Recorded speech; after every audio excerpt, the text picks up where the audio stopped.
Baseball action from 3A, our local teams, they took a hit today. Buna up in Jasper took a tough team against Central Heights. They lost 12-2 in that one. Anahuac season ended Friday as their also ended with a 2-game loss to Diboll. And Game 3 and finale of what that exciting series between the Bobcats and Eagles came down to more of what we saw from Game 1, 11-0 Orangefield, and they will be moving on. And as for softball action, the red-hot Koontz Lady Lions are headed to round 3 after beating Danbury. Orangefield dropped Game 1 to the Owls and then stole 2 games, 2 and 3, that are also headed to round 3. Kirbyville matched up with a very tough East Bernard team, and their season has come to a close, while Anahuac season is also done following their 2 losses to Van Vleck. Now, if we move on into 4A, Hardin Jefferson and Vider will be playing in Bridge City, same place where Orangefield was at.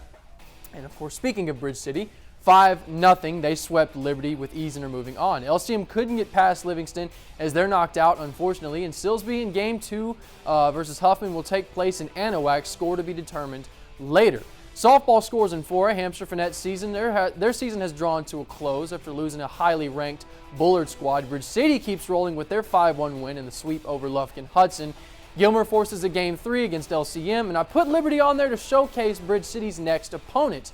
2 really good squads coming up for you guys in 4-9. And finally, in 5A, we got baseball. Nederland played a doubleheader yesterday as their season came to an end. And meanwhile, their rival over here, Port Neches, they bounced back from a Game 1 loss and took the next 2 and are moving on to the area round. And of course, Barbers Hill, after their 1-0 win Friday, will also be headed to the next round.